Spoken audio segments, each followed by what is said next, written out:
Première délibération, information du conseil municipal, avis d'information, on vient d'en parler dans le cadre justement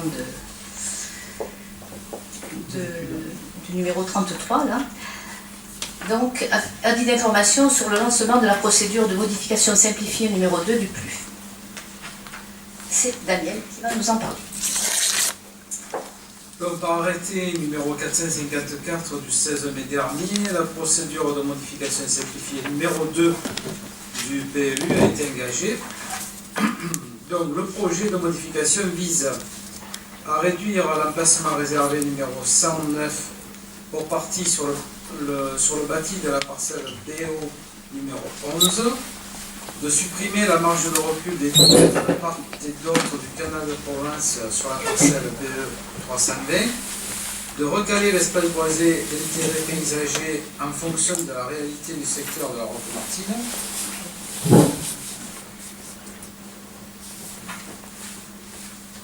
de supprimer la servitude A1 bois et forêt sur la pièce 6.1 et le plan des SUP, c'est-à-dire quoi ça?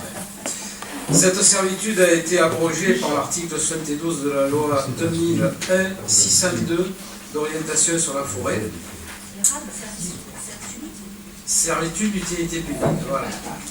Ensuite, je sais que Michel avait des soucis avec les sigles. Moi aussi. Ensuite, de prendre en compte la loi Allure.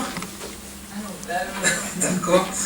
En supprimant la trame qui correspond au lotissement approuvé dont les règles d'urbanisme ont été maintenues et suppression de l'article 7 des dispositions générales relatives au lotissement approuvé dont les règles d'urbanisme propres sont maintenues.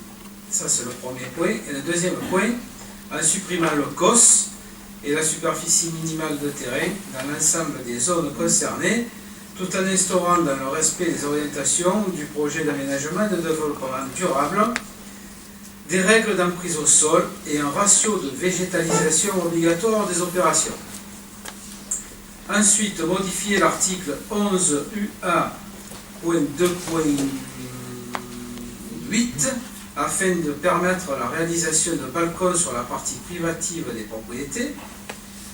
Autre point, mise à jour de la palette des couleurs pour faciliter l'identification des couleurs d'enduit, sur les façades bien sûr.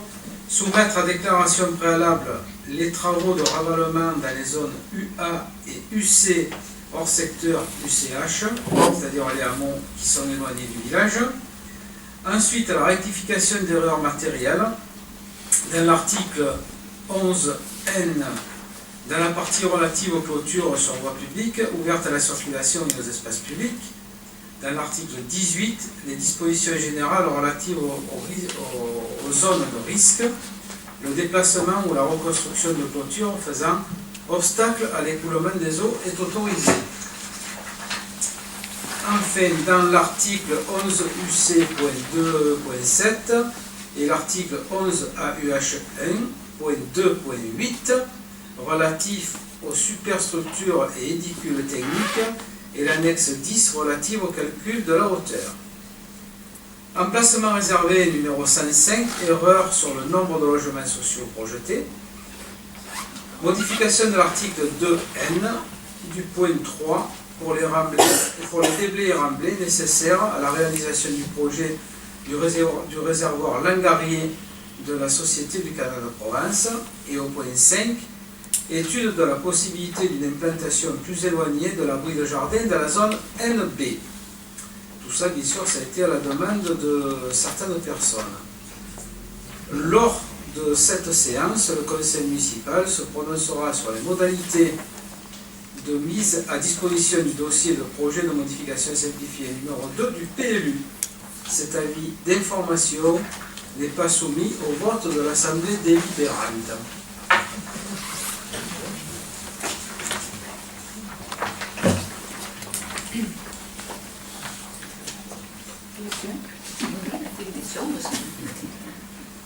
Madame la maire, mesdames et messieurs, quand j'ai vu pour la première fois cet article, je me suis dit, ça cache quoi? J'ai cherché, je me suis dit, je vais poser la question. J'ai demandé Madame la directrice générale des services de nous donner le projet.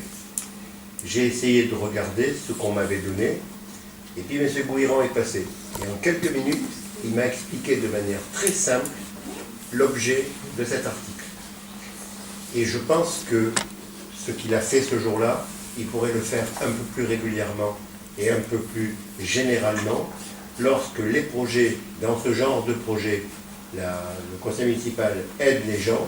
Ce n'est pas la première lecture que j'en avais eue. Simplement, en discutant avec lui, c'est M. Gouiran, je me suis rendu compte qu'effectivement, ce projet était protecteur pour les habitants.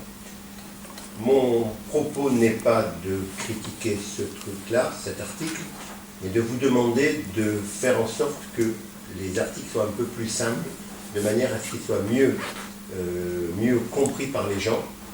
Et simplement, en quelques mots, M. Gouiran a fait tout à fait ce qu'il fallait. C'est ce que je souhaite pour les prochaines séances. Est-ce que j'ai été clair? Je vous remercie, monsieur Lévy. Je vous remercie grandement. Je souhaiterais simplement qu'il y ait beaucoup plus d'administrés, on va dire, dans FUBO, qui aient le même discours que vous par rapport au service urbanisme. Voilà, mais sinon, je vous remercie. Non, mais on en a parlé, vous vous rappelez. Ça me paraît être quelque chose de très dangereux, et ce que vous faites, c'est quelque chose de bien. Donc autant le dire et autant l'expliquer. On essaye de le faire en respectant le fameux PADD, c'est-à-dire le plan d'aménagement et de développement durable, qui a instauré, lors du vote du PLU, un plafond de densité de logement qu'on ne souhaite surtout pas dépasser.